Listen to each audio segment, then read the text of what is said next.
Welcome back to 94 Feet, ladies and gentlemen. Kate Cameron, Danny Stepanovich, as usual. Danny, real quick, I got to say, I watched the YouTube videos that you put out last week.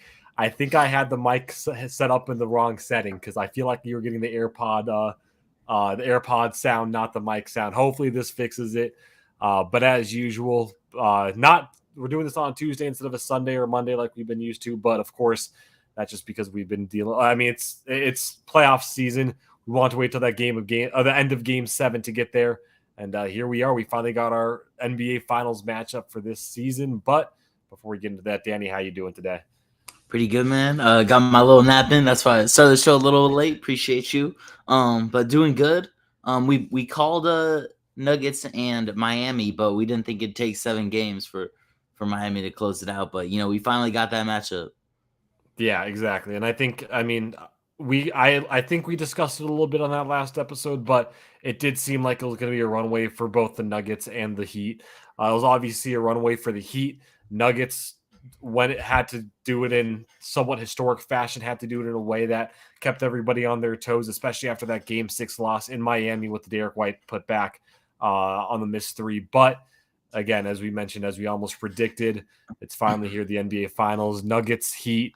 But before we actually get into the predictions of this Nuggets Heat series, let's just jump back to what happened yesterday. Game 7 of the Eastern Conference Finals. Miami pulls away, they win it. I'm first off, I'll say this. I'm seeing the energy at TD Garden, seeing the energy that the Celtics brought, and seeing the way they've played over the past few games. I am slightly surprised that Miami did win this series still and played the game they did in Boston. I mean, reports were out that Miami had already bought their plane tickets to Denver. They were already that confident to know that they were going. They weren't thinking about going back to Miami. They knew they were going to go play in the NBA Finals. But I think, I mean, you can make the biggest storyline out of this. Down 3-0 in a series, teams that are up 3-0 in a series are still 151-0. Still haven't lost, haven't seen a team come back from 3-0. We almost saw it with the Celtics, but of course they fell short. And seeing how they played last night, it made sense why they fell short. I mean, Kate, I remember last show before the Celtics came back down from 3-0, tied it up 3-3. We both thought the Celtics were gonna roll over in Game 4 and die. They clawed away, showed some fight. Joe Mazzulla, who we said he might be on the way out, right? I think a big takeaway from this is that he might have saved his job. I feel like, forcing a Game 7. Kate, did you change your stance on that? I honestly, I don't think so. I think just the comparison between Ime Udoka and his first year being able to get this team to the NBA Finals, still a young team, a team that had no finals experience before that, at least with this young core of talent that they've had over the past few years. To have that same roster, to know that you can still make it to an NBA Finals, to add to that roster in a way that makes this team better than what they were last year. And we emphasized this in last show, is that this Celtics team is much better than the team they were last year. Defensively, maybe not the same, but you know that when it comes to the offensive side, the shooting the ball, even though, again, you didn't see this in Game 7, it was just an overall much better team. I mean, for the longest time, they were that number 1 seed in the East. They were the number 1 overall seed in the NBA. But the fact is, you went to the NBA Finals last year. You still lose to an 8th seed, which it's the second time in NBA history that an 8th seed has gone on to play in the NBA Finals. And you're doing with a team that's better. It's seeing how things are at right now. It's his first year. It's his first time as a head coach. I mean, obviously a tall task to be able to get a team to the NBA Finals as a first-year head coach. But besides the point, they were able to do it last year with the first-year head coach. They could have done it again this year with the first-year head coach. You know that this team fell apart the way it did because of coaching. It wasn't necessarily the talent on this team. We know this team has talent. It was the coaching changes. They had to go to Game 7 in the second round against Philadelphia. I mean, they played with their food against Atlanta. It went 6 games there, and it really shouldn't have. You have to credit the fact that they came back in the series and pushed it to a Game 7. But even then, Miami's a great team, without a doubt. I mean, you look at them statistically, they were one of the most injured teams this year. That showed in their regular season record. But you're playing a Game 7 at home. You have momentum on your side.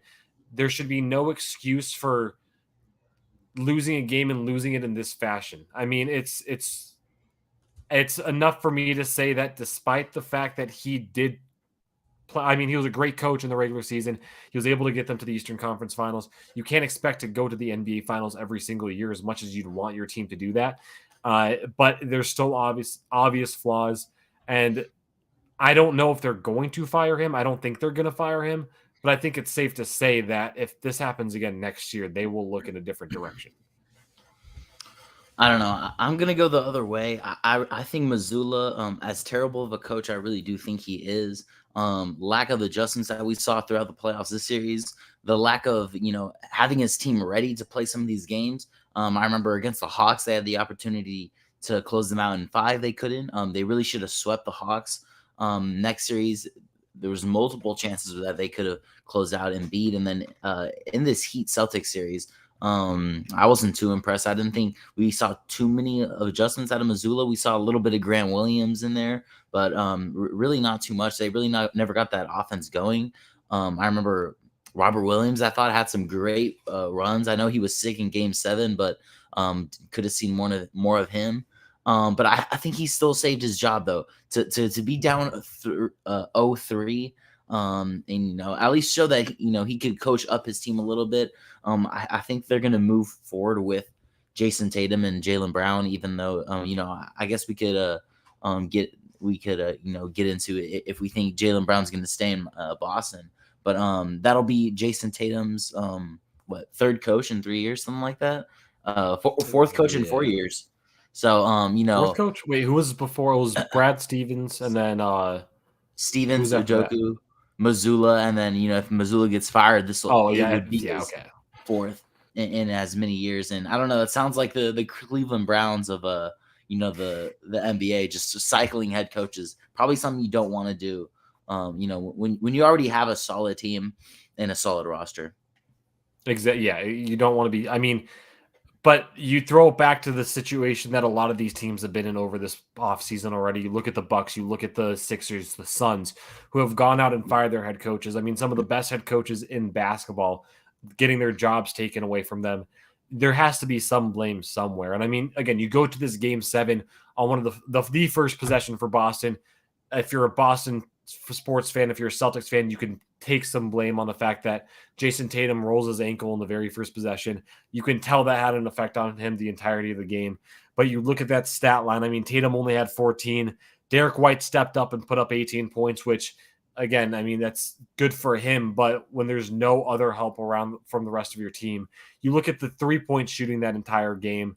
It was terrible. I mean, it was let me pull it up real quick. I mean, it was probably some of the worst 3-point shooting in a playoff game that I've ever seen. But if you are or if you are Joe Mazzulla, if you are somebody who's in the camp that thinks that keeping Mazzulla is the right thing to do, you have that help in the sense that this wasn't the perfect game, and it wasn't the perfect game because of things that were out of his control. There's still no excuse for going down 3 on the series, despite the fact that you were able to come back and go to a Game 7. Again, you look at that series against Atlanta, keeping that way closer, going to a Game 6, which Atlanta was no place to be there in the first place, at least against the Celtics. And then, of course, going to Game 7 against Philadelphia. Again, a series that could have gone a very, very different way if it wasn't for the fact that Jason Tatum showed up in the fourth quarter of Game 6. Again, all I'll say is that I don't think it's going to happen this year, but there will come a time where I think they will look in a different direction. That's all I've got to say about Joe Mazzulla. I think, again, it's so hard to judge him as a first-year head coach, but there's now a standard set from Ime Udoka being part of his coaching staff and knowing that this team has the potential, has the power to go farther. But to go back to your question about Jaylen Brown too, I think it's hard to see the guy leave. I think he's in a position where he wants to stay in Boston. It's almost giving me the same feeling that the early Golden State Warriors teams had, where it seems like this team does want to stay together. It doesn't really seem like there's any massive issues with the team chemistry. But then I've also heard situations about Jaylen Brown signing the max contract with the Celtics and then being traded away for the third overall pick going to Portland, which that for I think it would be Anthony Simmons in the third overall pick. I don't like that decision if you're Boston. I think you Ooh, got to keep this I core. love that decision. You do? Yeah, I really do. I Um, I I don't know. I I I think think you got to keep that core. I think Jaylen Brown. We discussed this after last finals run. Cade, is he a superstar? Is he a star? Is he just a regular player? I don't know. Last night, I don't want to be prisoner of the moment, but after that game 7, when Jason Tatum gets hurt and Jaylen Brown, we need one game out of you. We need a game 7 out of you. Last series, it was Jason Tatum that dropped 51. Now it's your opportunity to shine. Comes out, has 8 points in the first quarter, ends the game with sorry, I don't have this box score in front of me. 19 points, 8 for 23 shooting, 8 rebounds. This dude can't dribble to save his life. He can't play mate. I don't know if he can be your number 2 option, Cade. I think we're at that question. Well, the thing is that because you have Marcus Smart still. Malcolm Brogdon's coming off the bench, so you're not going to keep him as a number 2. But there's other. I don't think that Boston sees him as a number 2. I think they see him as a second option, but there's multiple second options for this team. I mean, he was still your leading scorer yesterday. I mean, you look at that entire team for yesterday's That game doesn't again, matter. putting up what? That doesn't matter. It doesn't They got matter blown necessarily. out. They got blown out, but you're talking. I mean, the argument you're making is that the way that he played yesterday isn't necessarily deserving of what should be that second option. But you look at the rest of the team. I mean, Marcus Smart only put up 9 points. Tatum again with the injury, 14. Al Horford 8. They went 9 for 24 or 9 for 42 from 3-point. 20. I mean, that's 21% right there. I get what you're saying. I mean, even then, you look at the way. The one biggest concern I see out of Jaylen Brown in this situation is the fact that his turnover ratio was absolutely. I mean, he was turning over the ball like it was just free candy at that point yesterday. But again, to look at yesterday in particular and see the way he played, it doesn't matter. I mean, yeah, I agree. Him being the leading scorer and putting up 19 points doesn't necessarily mean anything, but the entire team played so poorly that looking at his individual stat line, I don't think is enough to say that he isn't that number 2 option. Okay, but if we're just looking at it at how can we get better as a team, maybe it's try and give Jason Tatum a point guard. Jason Tatum, who can give you 30 a night, but does have he averages a cool 4 assists as well. He'll grab his rebounds too, but he's really not too much of a playmaker. He struggles with the turnover battle. I think he led all players in the series with 26 against the Heat. I remember last year on the finals, on that playoff run, he averaged like 100 turnovers. Second most was like Jaylen Brown, I believe, and he had like 76. So these guys just turn the ball over. Maybe if you get Jason Tatum, the true number 1 option, we've seen him do it. I don't know if is he a superstar, Kate? Can we call him superstar? Jason Tatum? Yeah. Oh, definitely, yeah. Definitely. I don't know if Oh, he's definitely yeah. a superstar. I don't know. I think when you're talking about just all the superstars in the league, he's in that lower echelon of superstars, but he's still a superstar. Okay, fair enough. If you get you're calling him a superstar. I don't know if I'm just quite there just yet. But if you give him Damian Lillard, Jason Tatum, who hasn't had a point guard his entire career in Boston. I remember it started off with Kyrie, and then it goes to Brad Wanamaker and was Isaiah Thomas. It's just off the top of my head, Kate, but I feel like he hasn't had a point guard his entire time in Boston, giving pairing him up with Damian Lillard, who can play, make, create, hit the big shot. He's a veteran. He's been in the playoffs before. I think that makes a lot of sense for just looking to improve, because maybe if you get Jaylen Brown again, you run it back. How much better can you really get? You're just going to pay more money. That's going to take more out of your cap. Might as well try something new. Pair JT with Dame, and let's get this going.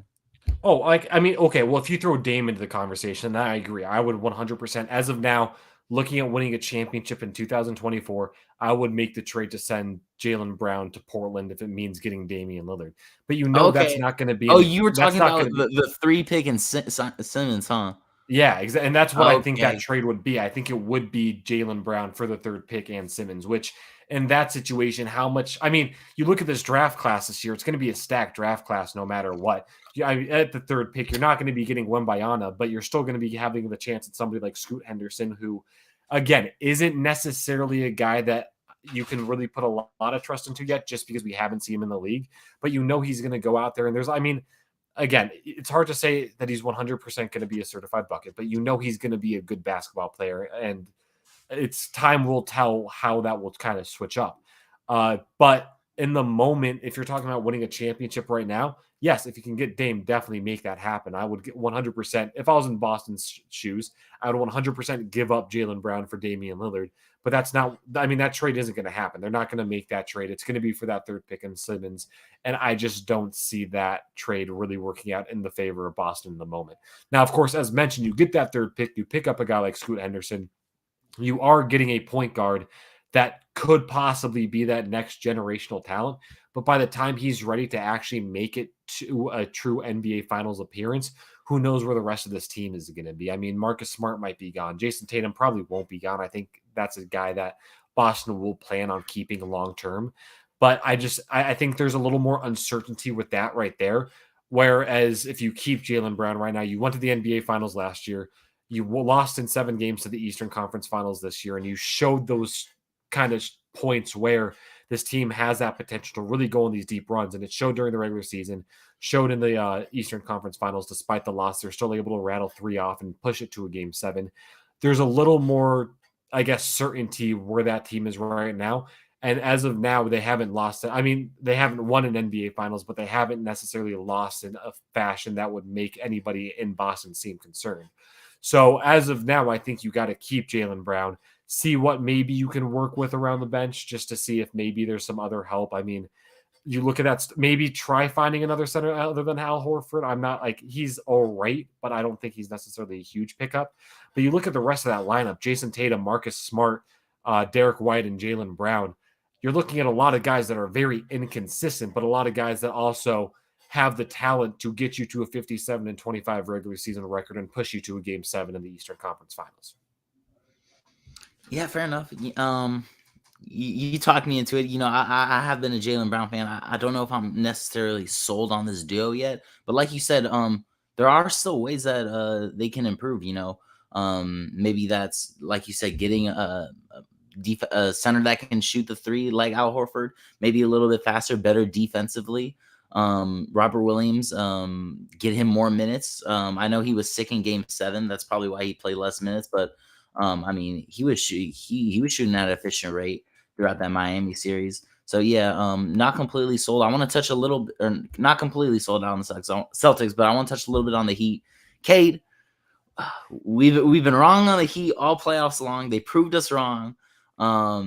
I said beginning of this series, I thought they were eventually going to cool off from 3, 28th in the regular season in 3-point percentage. Now in the playoffs, first among all teams at 39% from deep. This team has just been red hot. Caleb Martin was unstoppable in game 7 throughout the series. I thought Kyle Lowry played a pretty good game 7. What do you want to get into with this Heat team, Cade? I think the first thing you've got to get into with this Heat team is the fact that they have a very, very deep roster with a bunch of guys that a lot of people weren't expecting to get to where they're at right now. I mean, as you mentioned, Caleb Martin putting up 26 last night, just playing lights out basketball this series and being a guy who was undrafted. I mean, Jimmy Butler and Bam Adebayo are the 2 guys that I think a lot of casual fans look at on this team and see those are the 2 people that are the true threats. But everybody else on this team, and you saw it yesterday, they can shoot the lights out beyond the arc. They can play really good defense. They can just overall, I mean, they play good, consistent, flowing basketball. Like, that's the best way I can really describe it. They'll make their mistakes every once in a while, but they just seem to bounce back better than a lot of other teams do. There's a lot of good chemistry on this team. And the big thing about this, too, is that you go into the NBA Finals and you're talking about having the possibility of having Tyler Hero back on that bench and possibly getting those reps in game. So you're adding another key piece that, I mean, he was the 6th man of the year last year. He was 20 points last year. Again, kind of slowed down a little bit since taking that starting role. But that's just another 3-point shooter that you're going to have to deal with including Strauss and Caleb Martin. And Gabe Vincent too. Gabe Vincent's been playing really good basketball, and I mean he's not necessarily in a position where he's putting up big stats, but his presence is still very well felt on the court, especially on the defensive side of the ball. Uh, we've been wrong about them all season, but again, that goes back to saying that they have a 44-38 record. They were, I think I saw they were down 2 with like maybe 2-3, something like that, with 2 minutes left in that elimination game that would have knocked them out of the playoffs completely. But you go back to the regular season, and I mean, this is a team that's been dealing with injuries the entire season. I mentioned it last show, is that out of the Celtics, the Heat, and the Nuggets, these are 3 teams that I think out of all the teams in the NBA have had such a deep chemistry because there's been such little change around these teams. So they've been able to work with each other year in and year out and continue to build that chemistry. And the Heat are in that exact same position. You see how injury affects them during the regular season, but you also see how this team is able to bounce back in the postseason and actually make something of that. They were the number 1 overall seed last year, and they did very little to change their roster. And again, it's the injury that shows that once a team is healthy, they can really make a move. And this is what this Miami Heat team is doing. And they make history as being the second team to make it to the NBA Finals as an 8th seed. Yep, man. Is that a good way to transition to do we want to do finals prediction or game 1 preview first, Cade? Let's hit game 1 preview first. Let's save the predictions for the end. But I mean, one of the best times of the year, NBA Finals, game 1 is June 1st. So this Thursday. It's going to be interesting, to say the least, because we were talking about it last week when both teams were up 3-0 in the series. Obviously, again, the Nuggets went on to sweep. The Heat obviously fumbled a little bit and had to force it to a game 7. So we'll have to see how they respond off a little bit less time recovering. But it's going to be an interesting series. When we were talking last week and both teams were up 3-0 in their series, or I think Miami was at 2-0 at the time, but they ended up pushing it to 3-0. I would be much more confident in saying that this is going to be a very even series. It's going to be a good series. But now seeing how the Miami Heat dealt with the Celtics team that did not play great basketball in the postseason, I'm interested to see how this this Nuggets team plays the Miami Heat, and how Miami Heat are going to actually go up against the Nuggets. I mean, you're talking Jokic, 2-time MVP. Jamal Murray's been playing lights out this postseason. And then again, it's just another team that you look at it. It's a very similar built team to the Heat in the sense that they have a lot of really good key components together, and everybody on that starting lineup is going to be they're going to be a threat no matter what. But the Nuggets, again, the way they played this postseason, they're the most fundamentally sound team in the NBA right now. And even though, again, like I said, it seemed like it was going to be a more even matchup from last week, it's so hard to think that this Heat team is actually going to be able to put up a true fight against the Nuggets. And yeah, just getting into game 1, both teams on their way to the playoffs have won game 1. Actually, the Heat have surprised everyone in every single series. Nuggets, they've been the number 1 option. It's expected that they should win every game 1. Right now they're favored by 8.5. I think that's kind of a weird number. Miami was just underdogs by 8 points, 7.5. Boston game 7. I think I like Nuggets minus that 8.5. I think 9 days of rest. I think Mike Malone is gonna have this team ready to go. I do think I give the clear coaching advantage to Eric Spoelstra, who I have as my top 2 coach in the NBA. Kid, I think you got him around 3 or 5. I think you said you have Pop above him, right? Yeah. Well, I mean, if you're talking like grand scheme of just like every coach in the NBA right now, yes, historically I'd put Pop above him. Yeah. But if you're talking genuine coaching right now, again, it's kind of hard to put Pop below him because he's working with so much less talent. But Spoelstra, yeah, I would put him top 3 for sure. If you're putting a list together of the least fireable coaches in the NBA right now, I would probably put Spoelstra as number 2. I'd probably seeing the way that he's been able to work with Miami for so long, I'd put him at 2. I'd put Kerr at 3. Okay, fair enough. So yeah, I think we both have, coaching advantage to Eric Spoelstra, but I think Mike Malone, he's one of those energizer guys. I'm not sure how much X's and O's is really Spoelstra or Malone versus, Jokic kind of just running that offense. But he's done a great job throughout this playoffs. I thought he made adjustments in that Lakers series. Or actually, I don't know. I don't really know how many adjustments he made in that Lakers series. Suns series, I saw some. I thought he outcoached Monty Williams in that Sun series. But game one, I expect Denver to come out, hot. Shooters going to be shooting. Um, and but Cade, every single series I count out this Miami team. That's the one thing that's holding me back from taking Miami. But I think I'm gonna give it to the Nuggets. I could see a big MPJ game, whereas Miami, they haven't really seen a guy like MPJ yet. A big that can really stretch the floor like that.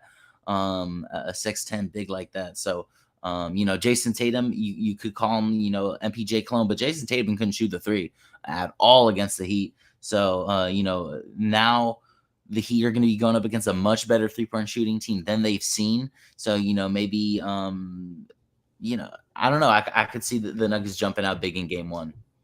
Yeah. Seeing the way that the Bucks played their series against the Heat, I think it's safe to say that the Nuggets are the best team that this Heat team is going to see in the entire postseason. Ooh, I don't know about that. Well, I mean, they beat the Bucks in 5. They didn't put up a fight at all. I mean, they were able to get one out of that, but I think if the Bucks won that series, you could make the argument that they were a much better team than they actually were. And I mean, their regular season record shows that, but they fell apart in the postseason. It doesn't make sense to me there. I think that at this point, the Nuggets are going to be a much better team than that. I agree. I think if you want to look at it on paper, the Bucks are still a better team, but the Nuggets have played to go to the NBA Finals. I mean, they're in the finals. The Bucks aren't. You have to make the argument that now the Nuggets are the best team that this Heat's team is playing. But it's interesting. It's going to be interesting to see the fact that because this might be the best team this Heat team is playing, how they're going to react. Again, they won their opening round series against Milwaukee in 5. They played the Knicks, which I mean, the Knicks. Do you know that they're going to make Madison Square Garden rocking? But even then, the Heat showed some struggle there. It's seeing the way that Boston or Miami's played this entire series, especially this past series against the Celtics. You think that they'd be able to honestly put away the Knicks a little easier than they did. And then, of course, you go back to the Eastern Conference Finals. They went up 3-0 in the series, lost 3 straight, was able to pull away and win one in a big fashion in TD Garden. But I will say this. I think Miami covers. I think Miami is going to find a way to get back into this game, but I think it's going to be a late comeback. I think they'll get it within like 7 points, 6 points with a few seconds left, and that's going to be the game. That's where it's going to come down to. I don't like when teams rest too long, and this Nuggets team has been resting for, I think, 9 days going into the NBA Finals. So that's a little bit of a concern. But this entire postseason, Michael Malone and the Denver Nuggets have been playing the way that a team that has been playing as good as they have been in the regular season should be playing in the postseason. They haven't been fooling around. They haven't made any decisions that really show that they're trying to change things here and there. They felt confident this entire season, this entire postseason, without making any major changes to their roster and to their game plan going into each game. They've been just incredibly comfortable, incredibly cool, and incredibly relaxed, and it's shown in every postseason series that they've had. The one thing that I will give Miami a little bit of an edge to is I think they have a little bit of a deeper bench. I like Miami's bench a little better. But with Denver, I mean, they've, again, the most fundamentally sound basketball team at this point. And I think that it's going to be good for game one. But just with Denver, I don't know. They're such a good team that it's so hard to like really say that they can't do this. I will also say this too. One thing that you've noticed throughout the Western Conference postseason for Denver is that as long as you can have Jokic put up 50 points, 60 points in a game, but if you're limiting every other player on that court, that's going to be the difference maker for this Denver team. I mean, you saw it in that series against the Suns. Suns were able to get 2 on them because they shut down Jamal Murray and Michael Porter Jr. and Aaron Gordon. Jokic would put up a 50-point game, but that didn't necessarily matter because the Suns were able to pretty much shut down all the other stars and role players on that team. With this Heat team, it's going to be interesting because I think the Heat, they have a good chance of doing that same thing where they could probably limit Jamal Murray and Michael Porter Jr. and Aaron Gordon. But also that's another thing too, is you look at the size advantage of this, you look at the both starting lineups. I mean, Jamal Murray's going to tear it up. You're going to have to put Gabe Vincent on him, in my opinion. You're going to have to put Jimmy Butler on Michael Porter Jr. unless you want to switch. Ooh, I think you go Jimmy on Jamal. See, I would say yes, but then you look at the size like matchups between somebody like Michael Porter Jr. and Strauss and Gabe Vincent, Caleb Martin. He's such a. I think you might start the series with Jimmy Butler on Jamal, but I think you're going to end up seeing that transition as the series goes on because, again, you might be able to limit Jamal Murray, but in that case, Michael Porter Jr. is going to go up and put up a big number on you, or Aaron Gordon, knowing that he's still that defensive-minded player, is going to go put up a big number on you. Or even as we've seen in the past, KCP, he's going to just be open at three in the corner for three the entire time and find a way to put up 20 on you. Okay, you know how much I love Denver. They have a perfect roster, but I think you're overrating them just a little bit too much. Maybe you tell me if it's just because I'm salty because they beat my Lakers. But I don't know. I feel like Miami has clearly had the way tougher path to the finals than Denver's. Miami going up against that Milwaukee team who has the best player in the NBA, obviously had the best roster in the NBA as well. Take them to gentlemen sweep them is crazy. And then they beat up on a physical Knicks team. You didn't show too much love on that Knicks team, but that Knicks team bullied that Cleveland Cavs team with Donovan Mitchell, Darius Garland, a bunch of dudes on that Cavs team. A lot of people had them as a dark horse. I did as well. And then to beat the Celtics in 7. And then when I look at Denver's road to the playoffs, Cade, can I say overrated? Because this Denver team finished 53-29 in the Western Conference. That's obviously the first seed. That would have been 4th in the East. So this Denver team is in the weakest Western Conference, or the Western Conference is the weakest it's been in years, and Denver took care of that. They beat up on a young T-Wolves team. They beat up on a Suns team with no bench. No, you guys had no defense, no bench, and then they beat up on a Lakers team who was just put together, by the way, 2 months ago. So I don't know if Denver's as battle tested as we think they are. And it just sounds like you're counting out the Heat again, Cade, and I don't want you to do that. I'm trying to warn you. I was gonna say, no, I'm in this situation. I will fully count out the Heat. If we're again talking a 4-game sweep of Boston in the Eastern Conference Finals, maybe a different situation, but just the way they played the games 4 through 6 doesn't give me much confidence in this team. I don't agree with you at all that this is the weakest Western Conference that we've seen. I think this is the most talented Western Conference that we've seen. No. I think way different. What are you talking about? We've seen it. I mean, we were even talking about this entire season that everybody in the West is a possible contender. I mean, as the season continued to progress, you saw these teams fall apart, like Memphis, like Sacramento. The Suns, it happened there. It happened with the Warriors. These teams started falling apart along the way. But but you look at the talent in the Western Conference. It was ridiculous this season. No, they were 100%. I'm not. Okay. I get where you're coming from. The Grizzlies. From no one thought the 2 seed. The Grizzlies were gonna do anything in the playoffs. The 2 seed wasn't a contender in the West. No one was scared of the Kings. The 3 seed wasn't a contender. The Suns. They had no bench. The Clippers, everyone knew that they were frauds because Kawhi and Paul George were hurt. The Warriors couldn't win to save their life on the road. The Lakers were just put together. No one was sold on the T-Wolves. This is a bunch of teams that no one was sold on. I don't know how this West is scary. I disagree with that because then you look at the Eastern Conference and you had, we were even talking about it. You had Boston, you had Milwaukee, you had maybe the Sixers in that conversation. But outside of that, we all knew that the rest of the Eastern Conference were nobodies. And that was proven wrong in this situation because Miami obviously went out there and put up fantastic postseason. But the West, I mean, you look at the talent in the West, the records. I mean, Miami's a clear example that the record doesn't show how good of a team is. Denver may finish fourth in the East based off their record. They might be 53-21 or 53-29, but based off what they were doing in the West and how many teams they saw in the West, I mean, Oklahoma City went to the. I mean, there had to be a spot there. I mean, you have 10 spots. There's a play-in, but Oklahoma City played better basketball. I mean, the West was competing against each other. That's what I mean, you showed that in just where all the spacing was, how that postseason actually figured itself out with, I mean, pretty much slots 3 through 7, where it was just a jumbled up mess for the entirety of the season.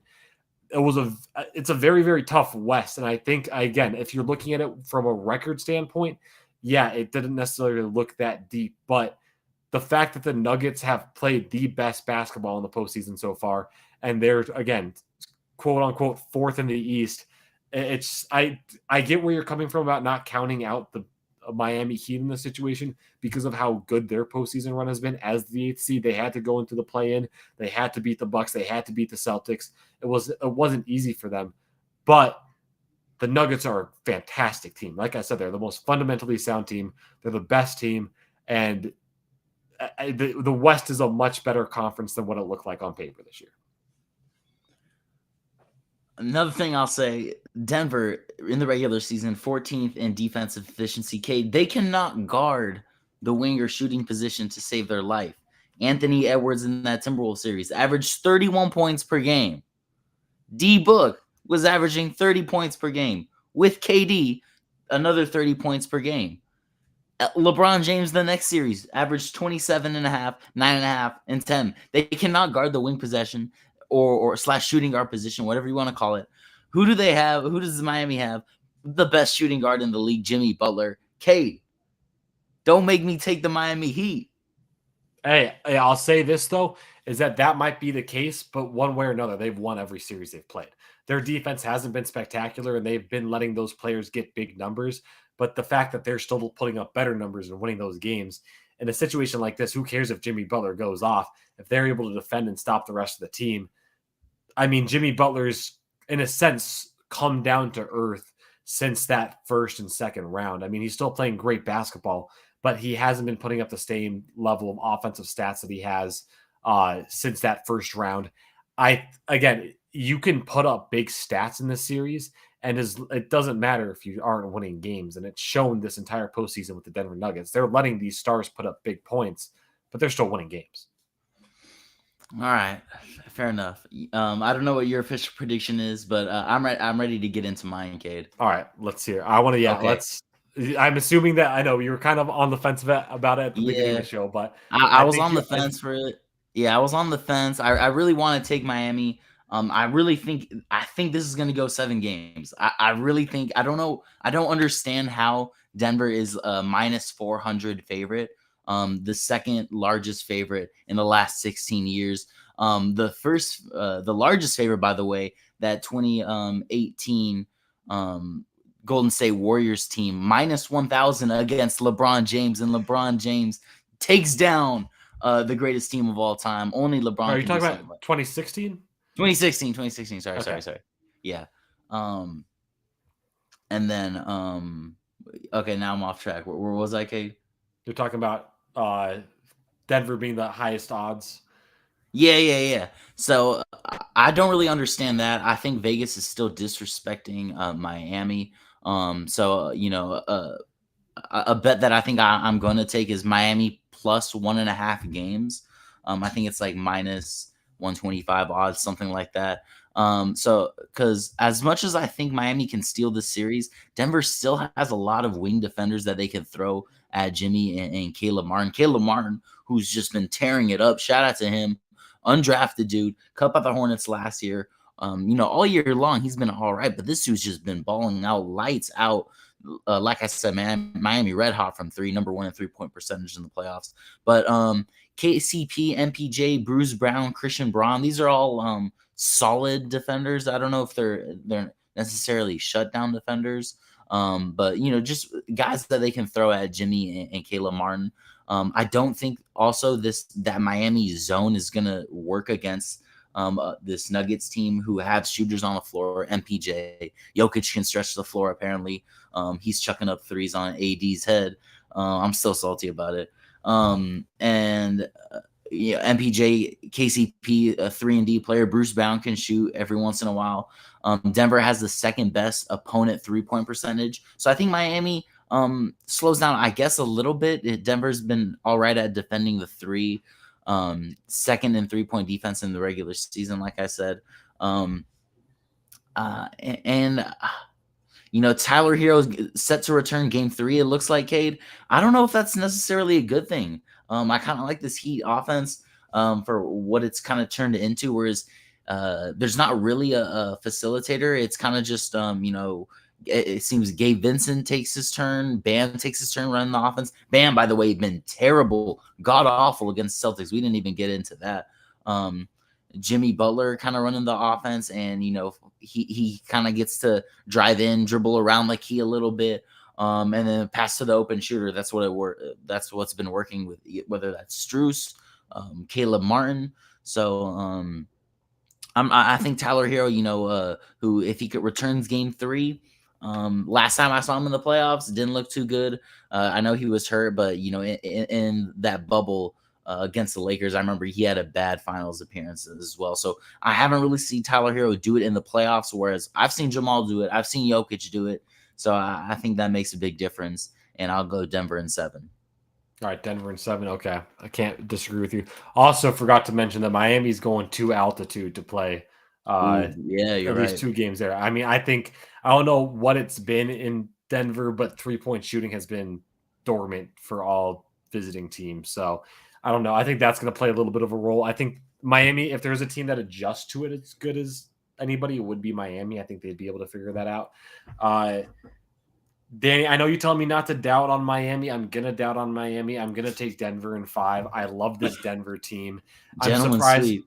Yeah, exactly. You were saying that you might be saltier just because they took down your Lakers. I mean, from my perspective, seeing Denver take down the Suns, it had me gain a lot more respect for them. They're playing fantastic basketball. They're playing really again, I'll say it again, fundamentally sound basketball. Michael Malone's easily one of the top coaches in the NBA right now. Not necessarily in this, not Spoelstra level, but I mean, you're talking about a guy that is up there in the ranks and that could possibly be a long-term head coach for this Denver Nuggets team. Only 33-30 in a playoff record. I'll say that. I will say that. Yeah, but I mean, we also have seen, the past 2 years for Denver, they were dealing with injuries back in 2021 when the Suns swept them in the second round, dealing with injuries as the 6th seed last year. The Warriors manhandled them in the first round. So there's reasons to obviously have that record for him, but that still doesn't excuse the fact that they had a chance to go on and play in the NBA Finals back in 2020. It would have been a rematch of the NBA Finals if they were able to get back there, but obviously your Lakers took them away from that. 33-30 record doesn't look too pretty, but there's good reasons for why that's the case. And when this team is healthy, they're still making it to the Western Conference Finals every year. Obviously, this year we're able to get past that. They're able to get over the hump. NBA Finals bound. Again, I'm doubting Miami in this. I think, and I'll even just say this, I'm doubting Miami just because I think their 3-point shooting is limited in Denver. And I think Denver can go into Miami and take one there. If the Celtics were able to, Denver's definitely able to. So yeah, I'm going to take Denver in 5 in this one with Miami. Their only win coming in, I'll say their only win coming in game 2. I think the series is split and Denver wins 2 in Miami. Ooh, I think, okay, fair enough. I have a little bit more respect for Miami. I will say X factor of the series for me, Cade. I don't know if you're probably not prepared, but I'm gonna go with Bam because Bam Adebayo had a terrible Celtics series. This dude couldn't post up Jaylen Brown. This is someone that Miami was targeting on defense, and Bam had no bag at all in the post. I saw Derek White guarding him down low, and he kind of just looked, I don't know, moment looked a little bit too big for him. I'm not going to lie. I don't have his series stats right now. I can pull that up real quick. But in the meantime, I'll get into how Bam, if he can average 20 points per game throughout the series, Cade, I'm going to change my pick to the Heat in 7 because I think Bam Wow. Never mind. If he can play good defense, Kate, I'm looking back at how Jokic just bodied AD, and I think Jokic is gonna body Bam actually. But I Yeah. will say this: Miami has some big bodies that they can throw at Jokic. They can throw Kevin Love, who I believe picked up a DNP in Game 7. They didn't even need him. And Cody Zeller, who played like a couple minutes here and there. So they have some bodies that they can throw, and just foul Jokic, make it rough for him, and Bam, one of the top defensive centers in the league, but he's a little undersized, I guess. I don't know if he's probably not 7 feet tall. And then what is he? He's not 250 like Jokic, Yeah, or exactly. or Yeah, he's 270. Jokic might 6'9". be 270. Yeah. So I'll say X factor for me, Bam. He's gonna need to bounce back in this finals. He's gonna need to bang, get tough, and run with Jokic on the perimeter. Yeah, I think the one thing that I will say about Bam that I think could be a big asset in this series is the fact that since he is such a, I mean, on the smaller side, but a very good defensive center who is going to be able to pick up on all these different players. Like, I mean, he's going to be able to guard all 5 positions on the court. I think that will be the difference maker because even if he does come off Jokic in any of these defensive situations, as long as the ball doesn't get to Jokic, he's going to be able to lock down whoever he has to be on. So defensively, I think Bam would be the biggest X factor in this series. My X factor for the series, I'm going to go with MPJ. You mentioned it being the big body he is, a guy that Miami hasn't really seen this postseason before, seen this in this postseason yet. He's going to be the difference maker. I mean, Jamal Murray is going to be a guy that they're going to be targeting. Obviously, Jokic, the 2-time MVP, they're going to be targeting. That Jokic is going to go up there and put up big numbers no matter what. But MPJ, he's got the body and he's got the build to be able to really slow down this. I'll take that back. Not even slow down this Miami team, but pick up this Denver team. I think slowing down is the wrong word for that because it's going to be his offense that kind of propels, or at least helps propel this Denver team into winning the championship this year. And yeah, I mean, I don't think I've got much to say there. I think MPJ, just the way he's played this postseason, the way he's going to be able to go out there and play just really good offensive basketball, while still being a good defensive player. I don't know how that's going to work against a team like Miami, but I think there's still a possibility that he could be a very strong defensive player. Yeah, I'll leave it at that. I think MPJ is going to be the X factor for this Denver Nuggets team, and he's going to be the difference for this team in regards to winning a championship. Sounds good. Finals MVP. I don't really got a hot take for that, Kate. I think we both got Jokic on that. Yeah, definitely. Yeah. I will say, actually, I would say Jamal Murray might have that chance, but really? Jokic without it. A chance. I'm not saying that because again, we've seen Bam be that defensive center that he has been. But again, I think I agree. Maybe. I think he's going to get bodied though, so I do think that it will go to Jokic without a doubt. I'm just saying Jamal Murray might be that possible dark horse pick. Dark horse pick, Kate. Let me throw you a dart. Tyler Hero returns in Game 3. Maybe Miami's down 0-2 at that point. Maybe they win games 3 and 4 with Tyler Hero back. I don't think that's gonna happen, but I'll say that as my fun little dark horse. I think they'd have to go 7 for that to happen. Yeah, as you mentioned, Denver goes up 2-0. They would have to go 7. Tyler Hero would have to play 5 games that series. And even then, just coming off a broken hand, I think he's going to be a little bit more hesitant. And even as you mentioned, just seeing how this offense has been playing so far without him, I don't think Spoelstra is going to rush him back. And I think he's going to be somebody that's thrown in when needed, unless there needs to be a massive change, most likely in an elimination game. Yeah, fair enough. I think that's it for me, Kate. Other than that, once Denver wins this finals, like we both predict, Jokic, we're gonna have to start talking about Jokic all time. Career potential. Okay, I'm also sitting on a take. I have a take. I don't know if I want to drop it right now or if maybe I should wait for it. But I got a little Jimmy Butler take. Okay, Jimmy Butler. Okay, yeah, keep that suspense. Maybe towards the end of the series. But yeah, I think if he wins a final or if he wins the NBA Finals, he still has a career ahead of him as well. I think there's a chance that there could be multiple NBA Finals for Jokic. But yeah, we'll have to see how things go. The one thing I will say, I agree. When it comes to centers, at least, you got to talk Jokic possibly one of the best all-time centers. I mean, he's already the best passing big man of all time, I would say. Oh yeah, I agree. Yeah, without a doubt, or at least yeah, without a doubt, I think. But Dan, you got anything else to touch on before we head out? No, sir. All right, that's it. Hey, NBA Finals time, Heat Nuggets. It's going to be a good one. As mentioned, game 1 is June 1st, so 2 days from now. That's going to be a fun one to watch in Denver. But until then, thank you guys so much for tuning in tonight. We'll see you Okay, next where time. you going, by the way? Oh, I'm Out of gonna town. be I was gonna say I'm gonna be going out to New Mexico and then to Denver right after that. So I'll be in Denver. Ooh. It sucks. I don't think I'm gonna be there for. Let me look at the schedule real quick because I might not be there for any of the. Shoot, let me check this because I know I'm gonna be in Denver. They play Like that'd game be sick 2 to catch a Sunday. game like a game out. Like you know how they show the games outside too? Yeah, see, that'd be sick. That'd be Yeah, sick. see, it sucks though because they're gonna be having game 5 on Monday. I'm gonna be there Friday through Sunday. And yeah, they're gonna have that game 5 on Monday. So I'm gonna be like in Denver just missing that. Damn. Yeah, it's gonna suck. But hey, you know what? I mean, it's still gonna be fun seeing all the festivities and whatnot. It's gonna be crazy being Yeah, in a city that's that's supporting true. an You're NBA gonna see a finals. It's bunch gonna of be Denver jerseys. They're gonna be Oh, everywhere. it's gonna be insane, yeah. So that's gonna be a good time. But yeah, of course, we'll still be pushing out content as much as we can. Thank you guys for tuning in tonight on a Tuesday night. We'll catch you next time.